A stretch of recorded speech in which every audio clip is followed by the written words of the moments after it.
certeza que essa noite você não veio aqui para ver o bispo ministrar, você veio adorar aquele que já estava aqui te esperando, o Rei dos Reis, Senhor dos Senhores. Então, tudo aquilo que a gente fizer nessa noite, querido, será um ato de adoração àquele que é digno, que é Jesus. Então, vamos, respira fundo, puxa o ar novamente aí, descansa um pouquinho, depois do louvor desse. Graça e paz, igreja do avivamento. Amém!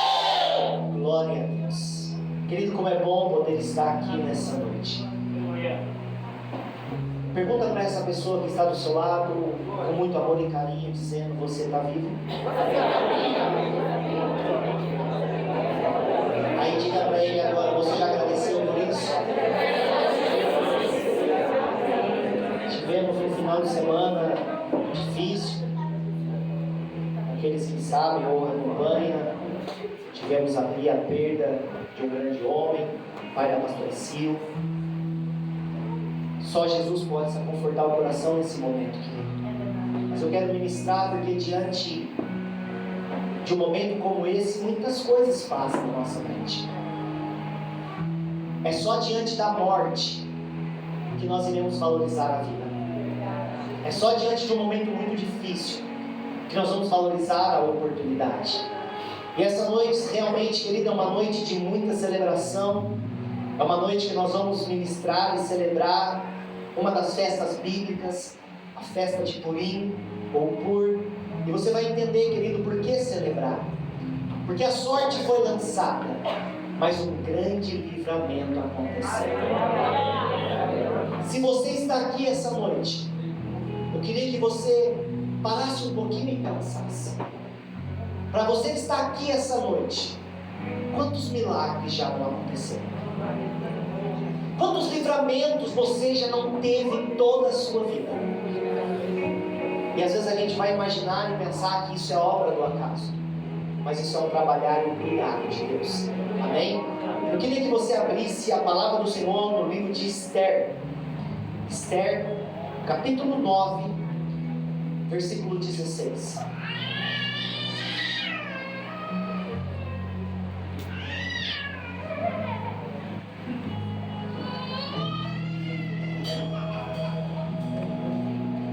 Esther, capítulo 9, versículo 16. Aquele que achou, diga: eu sou 12. Aquele que não achou, diga: espere por mim. Tem algum espera por mim aí ou não? Walter, se puder dar um pouquinho mais de retorno para mim aqui, por favor. Amém, queridos? Obrigado. A palavra do Senhor diz assim: também os demais judeus que viviam na província do rei se reuniram e se organizaram para defender a vida, se livrar dos seus inimigos. Mataram 75.000 dos que os odiavam, porém no deserto não tocaram. Isso aconteceu no dia 13 do mês de Adar. No dia 14 descansaram e fizeram dele um dia de festa e de alegria. Mas os judeus de Susã se reuniram nos dias 13 e 14 do mês, descansaram no dia 15 e fizeram dele um dia de festa e de alegria. Por isso os judeus das vilas que moram nas aldeias do campo fazem no dia 14 do mês de Adar um dia de alegria, de banquete, de festa, um dia em que mandam presentes uns aos outros. Mordecai escreveu essas coisas e enviou cartas a todos os judeus que moravam em todas as províncias do rei Assuero, ao de perto e aos de longe, ordenando-lhe que comemorasse, diga festa, no dia 14 do mês de Adar e no dia 15 do mês, todos os anos. Quantos anos? Todos os anos. Como os dias em que os judeus se livraram dos seus inimigos, o mês em que a tristeza virou alegria e o luto se transformou em festa.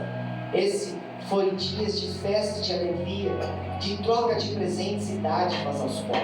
Assim, os judeus aceitaram como costume o que naquele tempo havia feito pela primeira vez, segundo Mordecai, e havia ordenado por escrito, porque Amã, filho de Ameada, o Agagita, inimigo do povo, dos todos os judeus, tinha planejado destruir os judeus e tinha lançado o pur, isto é, a sorte, para assolar e destruir.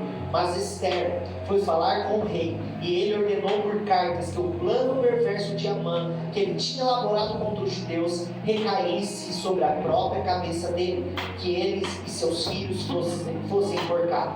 Por isso, esses dias são chamados de Purim. O nome é Pur.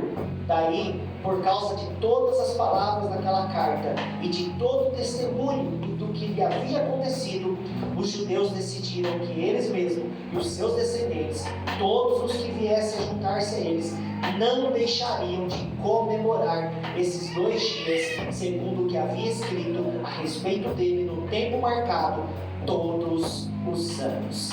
Amém, querido? Pode tomar o teu assento, feche teus olhos e ore junto comigo. Pai, Senhor, nessa noite aqui estamos para te louvar e para te glorificar. Senhor, se nós chegamos até aqui é porque a tua poderosa mão, a misericórdia e a graça nos alcançou. Senhor, sabemos que estamos aqui nessa noite para entregar algo a Ti. Viemos pronto e preparado para entregar um culto de adoração e celebração ao Senhor, porque a tua palavra nos ensina que nós devemos entregar um culto racional a Deus. Então, Senhor, a nossa vida neste lugar representa a nossa adoração. Como foi ministrado, Pai, levantamos o nosso altar nessa noite diante da Tua face, diante da Tua presença. Mas o Senhor sabe que nós, como seres humanos, muitas das vezes necessitamos de algo. Sozinho, nós não conseguiremos. É por isso, Senhor, que nessa noite queremos que a Tua misericórdia nos alcance e que o Senhor possa falar conosco. Não estamos aqui nessa noite, Senhor, para ouvir uma voz vinda de homens. Não estamos aqui para receber uma palavra do homem. Porque, Senhor, sabemos que o homem, ele nada pode fazer, porque ele nada pode dar. Mas sabemos, Pai, que através da Sua misericórdia, a Tua palavra se revela através do homem. E é por isso, Senhor, que nessa noite eu quero te fazer um pedido, como sempre eu faço. A partir de agora não pode mais ser o desejo do meu coração. Porque, Senhor, eu sendo homem, sou falho, sou sujeito ao erro. Então, Senhor, diminua o meu eu nessa noite, para que eu diminua. E se aprove ao Senhor, Pai, que essa noite o Senhor queira me usar como um barro, assim como o oleiro, ele pega o barro e na mão do oleiro, o barro cria-se um vaso de honra. Que essa noite eu possa ser simplesmente um barro nas Tuas mãos, e aquilo que o Senhor quer ministrar sobre a Tua igreja, fala conosco. Mas eu sei, Senhor, o mundo espiritual ele é real. E essa noite existe uma guerra travada nos altos céus, aonde eu sei, Senhor, que estamos em guerra. E é por isso que sozinho nós não iremos conseguir, então com ousadia. Eu quero pedir uma comitiva de anjos de alta patente. Coloca anjo nos 4 cantos dessa igreja, 2 anjos lá fora, Senhor. Porque se formos para guerrear nessa guerra, nós não estaremos sozinhos. O Senhor estará conosco. E com isso, Pai, nós já te louvamos e glorificamos. Porque sabemos que se o Senhor estiver do nosso lado, a vitória é garantida. Então essa noite não é noite de tristeza, essa noite é noite de celebração, porque um grande livramento aconteceu, a sorte foi lançada, e essa noite nós iremos sair daqui vitoriosos, para que o nome do Senhor seja exaltado e glorificado. Então se tem alguém aqui essa noite que está vivo, por favor, se expressa no nível da sua felicidade nessa noite. Aleluia. Querido, eu sempre falo isso, olhar para a Bíblia, olhar para as histórias de Deus, é algo que nos inspira e nos emociona todos os dias. A cada história, querido, nós vamos ver a manifestação da glória e o poder de Deus sendo manifesto. Olhar para o livro de Ester, uma das histórias muito linda e bela que tem na Bíblia. É algo que em algumas pessoas, ou para alguns, vai dar um nó na cabeça. Porque se você pegar e se dedicar a estudar esse livro, você não vai achar na história de Ester, em momento nenhum, falar acerca de Deus. Você não vai ver o nome de Deus sendo pronunciado, a palavra de Deus sendo pronunciada ou anunciada. Não! Você não vai achar isso no livro de Ester, querido. Simplesmente o que você vai achar no livro de Ester é uma história. Uma história daquela época que ficou marcada aquilo que aconteceu. Assim, muitas das vezes, é a minha vida e a sua vida, querido. Nós não precisamos falar de Deus ou pregar Deus, porque quando eu olho para a sua vida, para a sua história, para a sua realidade. Se você contar a sua história, querido, muitos não vão querer acreditar, ou vão pensar que é obra do acaso, mas eu sei que se eu sentar 5 minutos para conversar com você, eu vou ver a manifestação de Deus através da sua vida. Porque, querido, Deus está agindo, Deus está se movimentando. Eu fui estudar um pouquinho e eu fui querer algumas respostas, porque nós, como seres humanos, queremos resposta. E a pergunta é: por que naquela época não houve o falar de Deus? Porque, querido, o livro de Esther foi escrito em alguns rolos, alguns pergaminhos. Escuta, a realidade do povo de Israel aqui não era uma realidade de libertação. O povo estava cativo, o povo era escravo no território do rei Persa. Então entenda uma coisa: para que aquilo não fosse como algo, uma soberba ou uma blasfêmia, então foi escrito sem colocar o nome de Deus. Mas agora, querido, nós vamos olhar para a história e vamos tentar entender um pouquinho se Deus estava agindo ou não. Imagina um momento da história, o povo de Israel cativo em um território. Havia um rei, a Bíblia diz que o rei Assuero, um rei persa, um rei muito poderoso, de muitas posses. A Bíblia vai dizer que o rei persa, o rei Assuero, ele tinha 120 províncias debaixo da sua autoridade. Então será que você pode imaginar, querido, hoje, olhando para os dias de hoje, alguém que era responsável por 120 estados no dia de hoje? Vamos trazer para o dia de hoje. Imagina, querido, uma pessoa responsável por 120 estados hoje do Brasil. Imagina o tamanho desse exército, imagina o tamanho desse território. E a realidade é essa: o povo de Israel cativo e tudo está lindo, está feliz. Mas um dia, querido, diz que esse rei ele faz uma grande festa, e a festa não era pequena, era uma festa de 7 dias. E diz que ele convida todos os homens de autoridade, e nessa festa de 7 dias, depois que ele havia bebido um pouco além do necessário, se embriagado, diz que ele manda chamar a rainha. Ele ordena que a rainha venha à sua presença. Me pergunta por quê, bispo? Porque ele, como homem, ele queria expor o seu troféu. Eu imagino que a rainha Vasti era uma bela mulher naquela época, então ele queria expor aquilo que era uma conquista, aquilo que era um mérito. Mas o que é interessante, querido, que aquilo que nós imaginamos ser obra do acaso, porque muitos acreditam na obra do acaso, aconteceu. Para nós que temos fé, a obra do acaso não existe. Existe um trabalhar de Deus, uma permissão de Deus. E diz que naquele dia, aquela mulher estava um pouquinho estressada, ela estava um pouquinho revoltada. Como se diz? Quem vou me apresentar diante do rei? Só que escute uma coisa: quando o rei ordena, não tem como fugir. Quando o rei ordena, tem que vir na presença dele. Isso é uma ordenança real. Se ele é rei, ele é a autoridade máxima no seu reinado. Quando ele ouve dizer que a rainha não quer comparecer na presença do rei, e ela não vem à presença do rei, o rei escuta isso. E o que ele era? Entendi, Jefté? A autoridade estava na mão de quem? Ele simplesmente pega a rainha, diga glória a Deus, e diz assim: não é mais rainha. É simples assim que acontece. Ele tem a autoridade, ele tem o poder, ele tem o domínio. Então você não quer ser mais rainha, você não quis entrar na presença do rei, não, então não é mais rainha. Ele é o rei. E pronto, acabou. Diante disso, querido, a história começa a mudar. Porque agora um rei ou um homem, ele não quer ficar sozinho. Ele precisa, ele quer uma parceira, uma companheira. E agora esse rei, ele vai abrir uma oportunidade.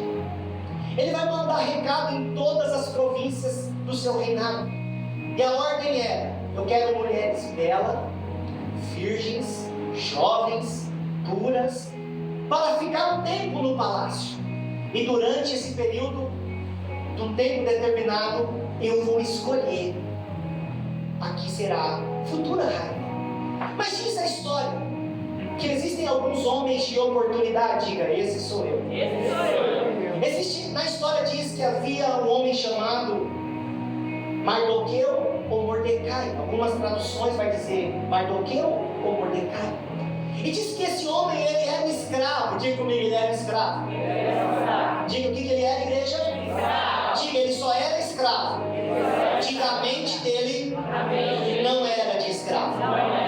Ele está ali, ele é um escravo, ele está sujeito. Mas quando ele ouve essa palavra sendo liberada, o rei vai escolher uma rainha de todas as províncias. Aquele homem, ele tem uma ideia. Aquele homem tem uma inspiração. Por quê? Porque diz que na sua casa havia uma sobrinha. Os seus pais haviam falecido, que era Esther. Os seus pais haviam morrido, querido, nos grandes conflitos que houve em Jerusalém. Então agora ela morava com o tio. O tio, ouvindo aquela frase, olha para aquela jovem, diga comigo, escrava. O que Esther era? Escrava. Aquele homem olha para sua sobrinha e diz para ela: chegou o tempo de uma mudança.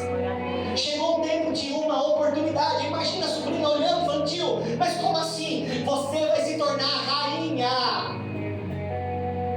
Agora cutuca o teu irmão com muita educação e diga: isso é possível? Diga: uma escrava se tornar rainha. Diga: é possível alguém sair do lixo e entrar no luxo? Não sei. Vamos ver a história. Querido, agora começa algo sobrenatural. Como alguém vai explicar isso? Não sei. Porque chegou o dia da convocação e diz que no dia da apresentação apresentaram 120 mulheres. Colocaram diante da porta do rei 120 mulheres, mas escuta, eram mulheres escolhidas de cada província. Foram mulheres escolhidas a dedo. E eu imagino, querido, quando ia passar a revista dizendo de qual província que você é, quem é teu pai, quem é tua mãe. E você acha que não teve uma fiscalização? Você acha que qualquer um entrava no Palácio Real? E eu fico imaginando, querido, o milagre não se explica, milagre se vive. Porque eu imagino, começaram a fazer o diálogo, conversando, porque eu sou filho de advogado, porque eu sou filho de príncipe, porque meu pai é prefeito, porque meu pai é governador, sei lá. E quando chega em Esther, e você, da onde você veio? Eu fico imaginando, querido, o que ela disse. Eu fico imaginando de qual província que você é. Sou daqui mesmo. E você é filha de quem? Se fosse alguém ousado, eu ia dizer: sou filha do rei. Mas qual rei? O rei persa? Não. O rei judeu. Mas é interessante, querido, por quê? Porque ela não fala de onde que ela é. Não é revelado de onde ela é, mas me pergunta: como isso acontece, bispo? Eu não sei. Eu sei que ela estava dentro do palácio. E diz, querido, que não era só simplesmente chegar. Diz que teve um período que elas tiveram que ficar no palácio. E nesse período foi ensinado etiqueta, foi ensinado vestimenta, foi passar por, sabe, mulher quando sai do salão? Todas são lindas, mas dorme com ela. Acorda no outro dia. Pode ser que vai estar lindo. Como pode ser que você vai falar assim: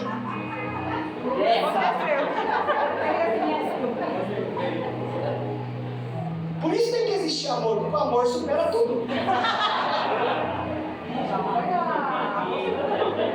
O amor, você olha e fala assim: uau, quanto mais dia passa, mais apaixonado eu fico. Às vezes quando dá a bola fora, depois vai dar certo. Querido, mas a palavra vai dizer, querido, que passou-se o período.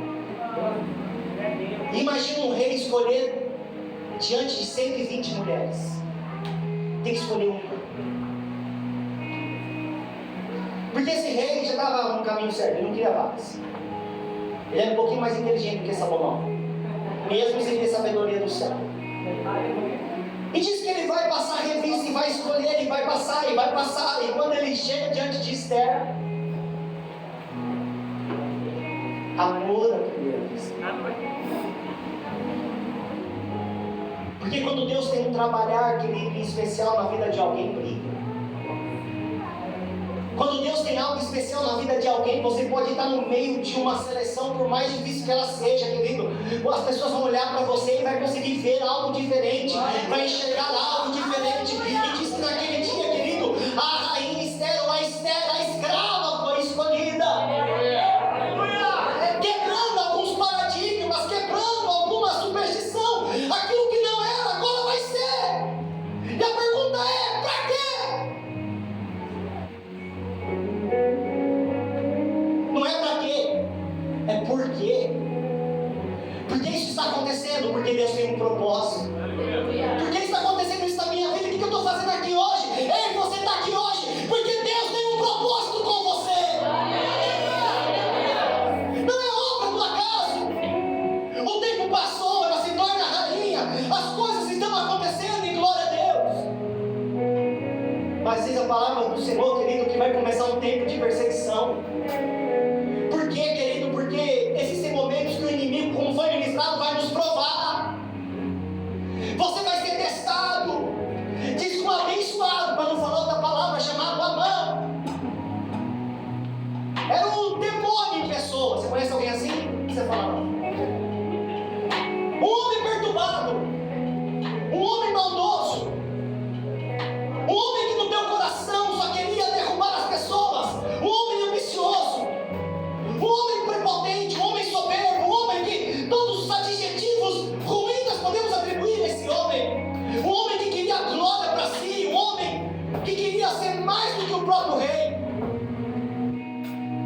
E diz que esse homem, ele olha para um homem chamado Mardoqueu e não gosta dele. E é simples, pergunta por quê, bispo? Porque a Bíblia diz que a luz e as trevas nunca vão ficar juntos no mesmo lugar. Então, querido, entenda uma coisa. Quando a gente era do mundo, nós não conhecíamos, dizia assim, meu santo não bateu com dele, não.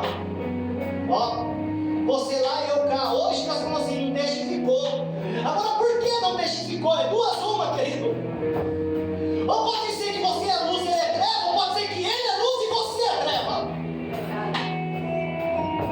Então começa uma perseguição. A mãe olha para Mardoqueu e fica inconformado e me pergunta por quê. Porque Mardoqueu era um homem bem diferente. Ele não se prostrava, ele não adorava outros deuses. Ele era escravo, mas a mente dele não estava escrava. Ele adorava a Deus. E quando alguém questionava ele, se você adora a Deus, ele dizia, adoro, mas você vai morrer, vai ser preso. Não tem problema, eu continuo adorando do mesmo jeito. A pergunta é, você adora a Deus em todos os momentos? Aquele homem chamado Amã começa a tramar contra Mardoqueu. Só que a trama, querido, não é tão simples.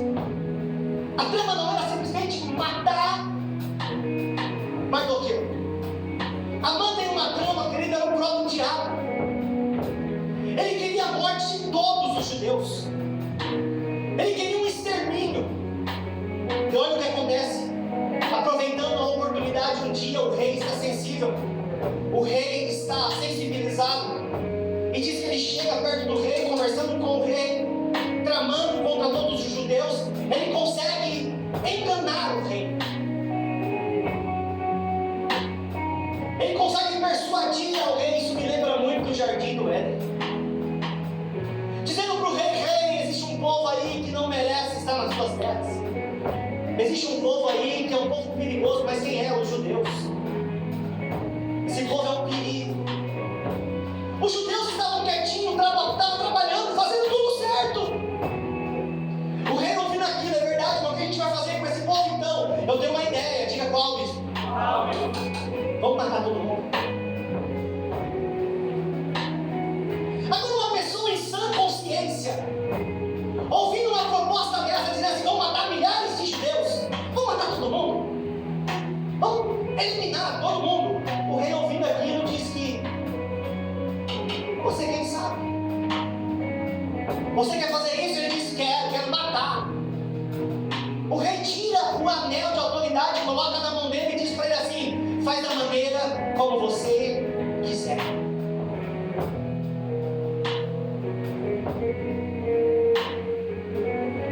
Agora vai dizer que Amã vai mandar cartas a província. Diga aleluia. Dizendo assim: dia 14 do mês de março do ano que vem, todos os judeus serão mortos. Ele mandou cartas para todas as autoridades. Ele enviou mensagens. Estou falando do ano que vem porque nós já passamos, né? Se fosse um pouquinho antes, eu ia falar desse ano, né? Todos vão morrer. Agora a minha pergunta é: você faz parte da classe judia que mora naquela região? O que você vai fazer? Se o rei já decretou que tal dia você vai morrer,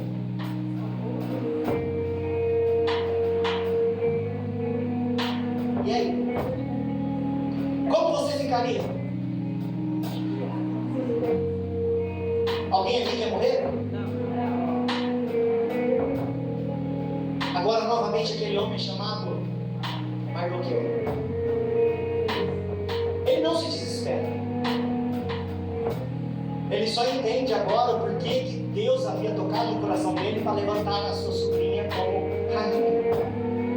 E aí é muito lindo, querido. Por quê? Porque você pode imaginar que com você Deus não vai te usar. Você pode ter entrado aqui nessa noite imaginando: o que será que Deus tem comigo? E eu quero te dizer, com todas as letras dizendo: Deus tem algo com você. Porque Mordecai agora ele vai mandar mensagem para a sua sobrinha, que agora não era simplesmente uma escrava, agora era uma rainha. E é lindo ver ele trabalhar. Ele manda uma mensagem: eu preciso falar com você. E ela vai dizer: então eu estou pronto, meu tio pode falar. E ele vai dizer para ela: você está vendo o que está acontecendo? Você está vendo qual é a realidade? Sim, eu estou vendo. Então, o teu irmão diga: então, o momento é agora. Como assim? O momento é agora. O livramento, a mudança de história, a transformação da nossa casa, a mudança de um território vai acontecer por causa de você. Só que ele, calma, segura. Só que ela era ser humano como nós. Ela olhou e disse: quando o Mardoqueu vê que ela já está meio pensando bem, o que eu tenho a perder? Tudo. Ele é bocadinho dos céus. Olha dentro do olho dela e diz assim: pensa bem no que você vai dizer. Porque se o livramento não vir pela sua mão, virá de outra parte. Se você não valoriza a oportunidade que está tendo nas suas mãos hoje, se você não valorizar o chamado de Deus hoje, se você não valorizar o que está acontecendo hoje, entenda uma coisa: a obra do Senhor, o livramento não vai parar. Ele vai vir de alguma maneira. Por quê? Porque Deus ainda está no controle de tudo. Aquela mulher, a rainha, teve medo, como eu e você temos. Ela vai argumentar dizendo: eu não posso entrar na presença do rei, porque o rei não me chama faz tempo. Naquela época havia princípios. A mulher não era tão autossuficiente como é nos dias de hoje. A mulher só entrava na presença do rei se fosse chamada. Porque se não fosse chamada e entrasse e bater na porta, eu vim aqui te dar uma satisfação. Sabe o que aconteceria com ela? Morreria. A não ser que tivesse uma misericórdia, que vem estendesse o céu. Vou te dar mais uma chance, você está meia. Deve estar de TPM hoje. Então, deixa eu passar essa oportunidade. Então ela disse assim: não tem como. Porque se o rei não me chama, eu não posso entrar. Eu não posso ser uma intercessora. Eu não posso interceder pelos judeus. E ele vai dizer assim: mas você esqueceu quem você é? Você já esqueceu do grande milagre? Como você está aí como rainha hoje? Foi obra do acaso ela está lá como rainha? De vez em quando a gente precisa tomar um chacoalhão para a gente lembrar quem nós somos. Aí depois que ela toma um chacoalhão, ela vai lembrar dos princípios de Deus. E até agora ninguém falou de Deus. Deus não sabe essa história. Ela vai simplesmente dizer assim: ó, manda uma ordem para todos os judeus de todas as províncias: o quê? Vamos jejuar.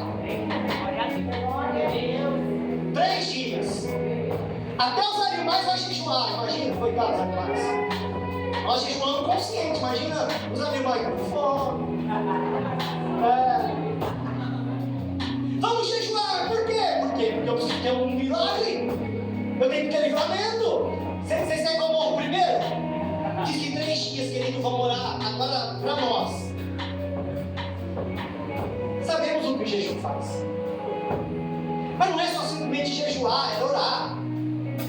Buscar a Deus. Só que ficou fácil jejuar e orar, sim ou não? Diante de um decreto de morte, quem não vai orar e jejuar? Diante de uma enfermidade, quem não vai orar e jejuar? Diante de um relacionamento que está meio capengando, dizendo vai embora, não quero mais, quem não vai orar e jejuar? Então tem momentos que Deus nos testa, como o pastor Adriano disse. É um teste. Eu quero ver se esse povo teme, eu quero ver se esse povo ora, eu quero ver se esse povo jejua. Então diante de uma dificuldade todo mundo vai, mas o povo judeu, porque o povo judeu representa uma classe, tipo qual bispo? Quem tem promessa. Então quem tem promessa, às vezes, diga, fala, é só diante da morte para se converter.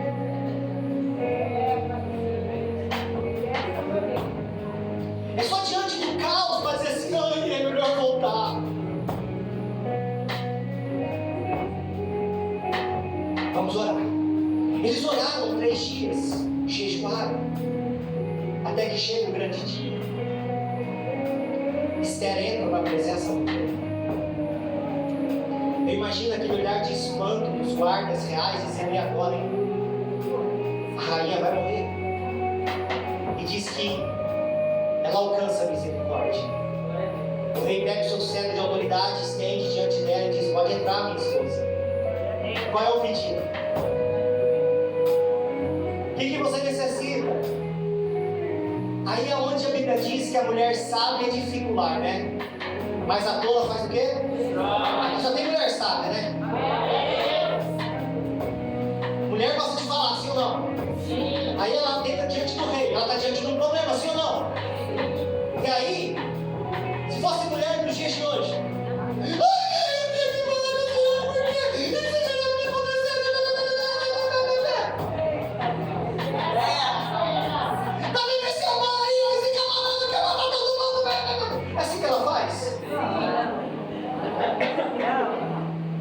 ela adentra. Sabe quem está do lado do rei? Sabe quem está do lado do rei? O diabo, pessoa. O perseguidor.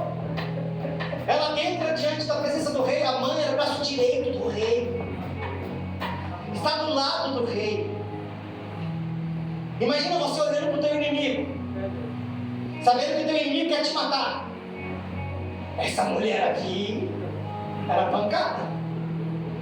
Ela entra com toda mansidão, pede licença, olha para o rei. O que você quer, minha rainha? Nada. Quero só um convite. Qual é o convite? Te convidar para jantar. Ô glória! Eu quero olhar para a Amã e dizer assim, você também é meu convidado de honra. Eita glória! Ela está falando que ela quer sentar à mesa com os seus inimigos. Parece que o salmista disse um salmo, né?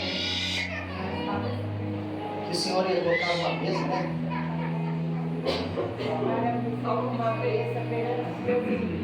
Nossa, os inimigos vão estar diante da mesa. Eita glória! Jantar, ou almoço, churrasco, um banquete, oh glória! Lógico que nós vamos com o maior prazer. Ela faz esse jantar lindo. Todo mundo saciado. Ela vai dizer, rei, eu quero fazer mais um pedido. Fala. Pode pedir tudo, até metade do reino é teu. Não, eu só quero um segundo jantar.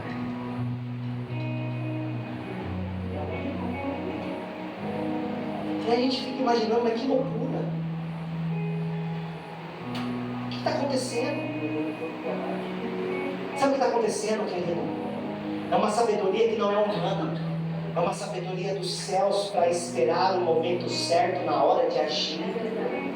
Não é agindo com precipitação diante dos problemas, diante das dificuldades. É com serenidade, sabendo que Deus está no controle de tudo e que Deus vai operar um milagre. Ele estava preparando o momento oportuno. Ela agrada o rei. No segundo banquete, quando tudo está preparado, ela vai dizer: rei, por que o senhor fez um decreto?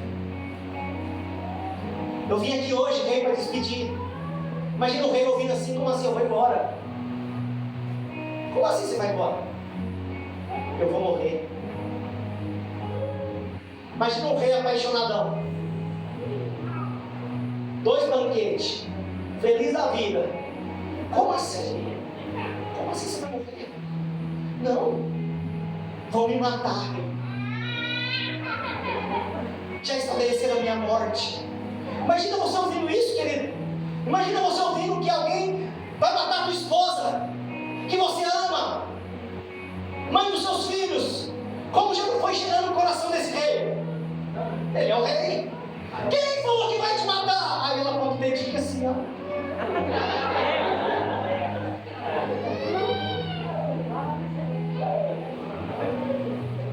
Rei sabia que conspiraram contra a minha vida. Mas como assim? Eu sou judio. Eu sou da terra de Israel. E já há um decreto que está chegando o dia da minha morte. Ela estava falando com quem mesmo? Tinha um decreto, sim ou não? E para que serve um decreto? Para quê? Quando você vai comprar uma casa, por que você faz um contrato? Ou para que serve uma escritura? Contrato de gaveta você não é dono. Você só passa a ser dono quando você tem escritura. E tem um detalhe, fala mesmo. Quando você registra essa escritura. Porque se você não registrar, também não é dono. É um modo sem dono. Então, o decreto estava selado com o anel do rei. Tinha que ser cumprido. Só que entenda uma coisa: tem um que pode revogar qualquer decreto. Porque ele é a autoridade máxima. Já havia uma forca estabelecida para Mardoqueu, dizendo que ele vai morrer. Então, querido, a sorte foi lançada, o pur foi lançado. Vão morrer, porque agora estão no controle do homem. Mas a palavra do Senhor, você pode meditar nessa história, querido. No final, a história vai dar uma reviravolta. Aqueles que eram para morrer vai ter vida, e aqueles que queriam matar e perseguir são aqueles que vão morrer.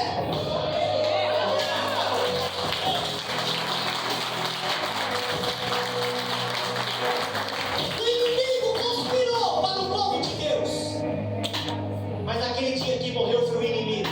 Agora essa palavra é para você, por favor, preste atenção. Feche os teus olhos até para você conseguir prestar mais atenção. Por muito tempo, o inimigo conspirou contra a tua vida. Por muito tempo, o inimigo armou ciladas contra você. Por muito tempo, havia um decreto dizendo: você vai morrer. Mas eu quero liberar essa palavra nessa noite. Quando o inimigo lançou a sorte contra você, ele não imaginava e ele não pensava que você era muito mais do que ele imaginava ser. Você era considerada a menina dos olhos do Senhor. E aquele que disse que iria te matar, essa noite você está vivo para a glória daquele que te chamou e te escolheu. Então, por favor, querido, celebre ao Senhor nessa noite.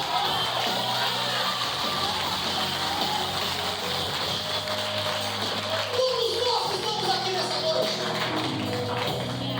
Havia um decreto contra a nossa vida. E o decreto era de morte. Mas Deus criou oportunidades. Deus criou estratégias. Ele tem colocado pessoas perto de você para te ajudar a mudar a tua história. Olhar para o livro de Esther é olhar para o Novo Testamento. Você vai dizer: mas bispo, como assim? Olhar para o livro de Esther, querido, é você ver a graça do Senhor se manifestando como se manifestou através da vida de Cristo. Olhar a história desse contexto que ficou marcado, ficou tão impactante na vida dos judeus. Nós não somos judeus. Nós éramos gentios. Nós éramos criaturas, hoje somos filhos. Mas escute uma coisa, querida, a nossa base precisa ser os judeus. Os nossos ensinamentos precisa ser Jerusalém. Por muito tempo fomos doutrinados por Roma, mas os nossos princípios vai ser Jerusalém. Agora você imagina se os judeus ficaram felizes. Você ficaria feliz naquela época? Com certeza.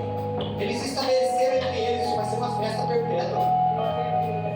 Isso vai passar de geração em geração. Isso aqui não foi Deus que estabeleceu, foi o próprio povo, dizendo: olha, todos os anos vamos celebrar. Vai celebrar o quê? O grande livramento do Senhor, a transformação de Deus novamente, a graça do Senhor sendo manifesta todos os dias. Ei, querido, essa noite, a graça do Senhor está se manifestando através da sua vida. Eu olho para você e eu vejo o milagre de Deus. Eu olho para você e vejo pessoas se perseguindo, mas eu olho para você e vejo a glória de Deus se manifestando. Eu olho para você e vejo o inimigo furioso, dizendo: vou matar ele. Mas eu escuto a voz do Espírito Santo falando comigo, dizendo: desse aí ninguém morre. Me pergunta por quê? Porque o Senhor vai dizer: isso para mim ainda é um vaso muito importante. Essa noite você veio aqui para celebrar. Um dia a sorte foi lançada. Aquilo que era para te matar te deu vida. Aquilo que era para te destruir, você ainda está de pé, mas bispo, a minha vida ainda está de mal a pior. Eu estou numa situação muito ruim. Por favor, escute uma coisa: você está vivo. Enquanto houver vida, ainda há esperança. Enquanto houver vida, ainda há esperança. Se você está vivo, busque a força, busque perseverar, busque acreditar, porque ainda enquanto há vida, há esperança.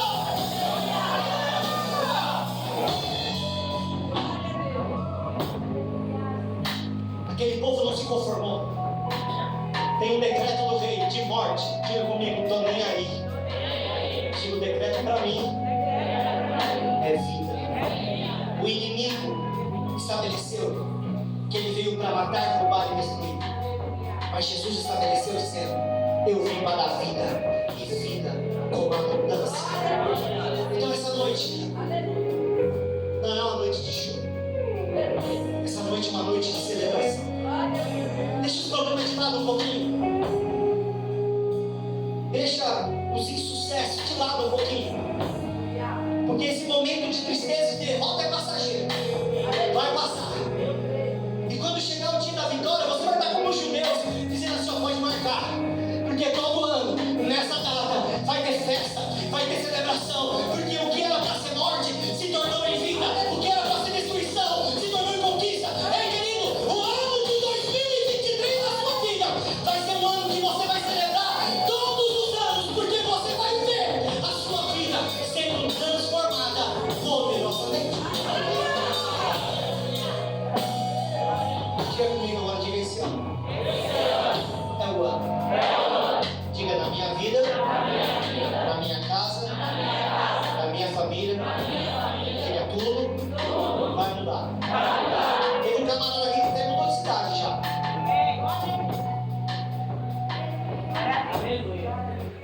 Tem gente que é doido. Você morava em Extrema, né? Em Vargem? O Luiz morava em Vargem. É doido.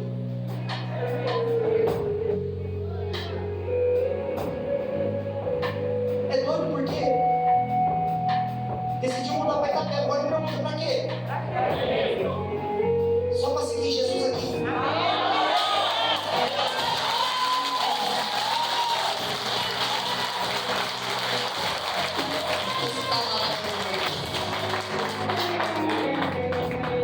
Esse perdeu o juízo.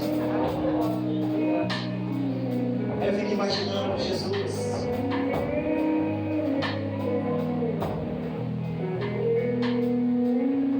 Agora, será que eu e você temos essa ousadia?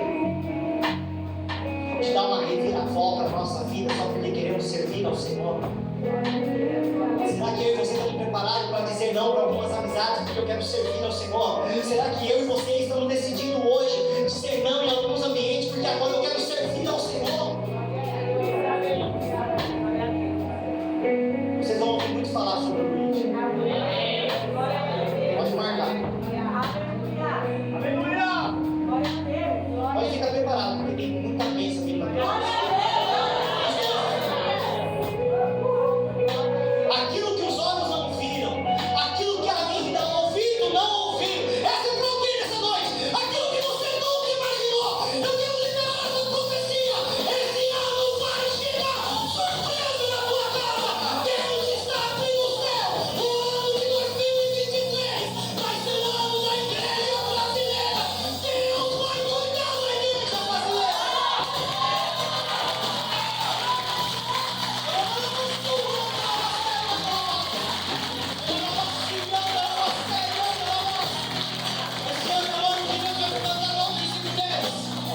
Homens e mulheres que ninguém dava nada, homens e mulheres que para a sociedade eram uma escrava, mas Deus vai levantar homens e mulheres que diante da presença do Senhor vai começar a acontecer milagres, vai acontecer libertação, vai acontecer transformação. Ei, igreja, por favor, esse ano é o ano de uma transformação.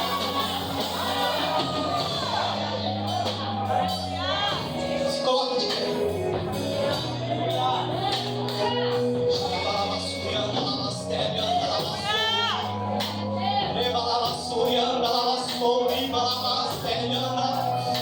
Oh, Espírito Santo de Deus. A Bíblia diz que quem convence o homem é o Espírito Santo. Quem consola o homem é o Espírito Santo de Deus. Jesus disse que nós nunca mais estaríamos só, mas Ele estaria conosco todos os dias. Essa noite eu quero te lembrar, você não está sozinho. Oh! Pega esse medo e arranca do teu peito hoje. Pega essa dúvida e arranca hoje do teu coração. Tira essa preocupação, porque o Senhor está dizendo: você não está sozinho nessa peleja. Você não está sozinho nesse problema. Ei, o poder de Deus está com você.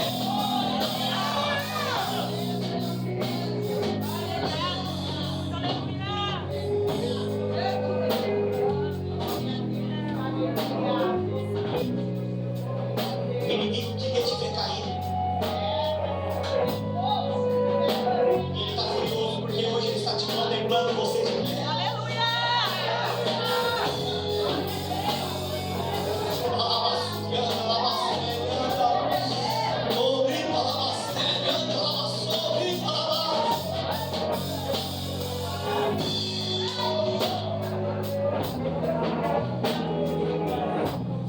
Se você se permitir hoje, Deus ele quer manifestar a tua glória sobre a tua vida. Se você permitir hoje, Ele quer falar ao teu coração no profundo e no oculto. Ele quer começar a mexer dentro de você. Ele quer manifestar a glória dele que está dentro de você. Pode ser que você estava, como muitos olham lá no livro de Esther, dizendo: Deus não é falado. Deus é tudo. Deus está presente em tudo. Deus está cuidando de você. Deus está guardando a tua casa. Deus está cuidando da tua família. Deus está te sustentando de pé quando você pensou em escurecer. Essa noite é noite de você lembrar quantos livramentos você já teve, quantas oportunidades você já teve.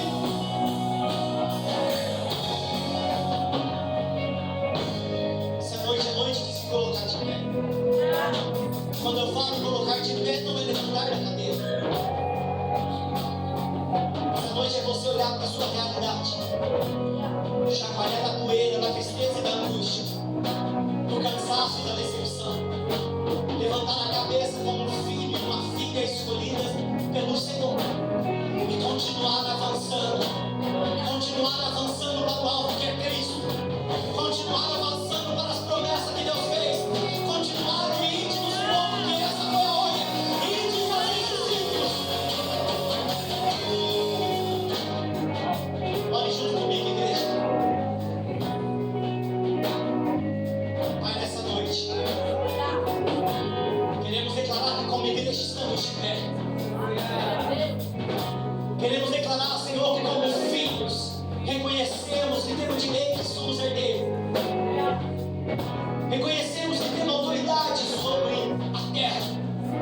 nome de Jesus. A promessa vai se cumprir. O Senhor prometeu e nós avançaremos para chegar na promessa. Eu oro pela vida da tua igreja, que essa noite seja uma noite de quebrar decretos. Que essa noite a cédula do pecado vai ser rasgada.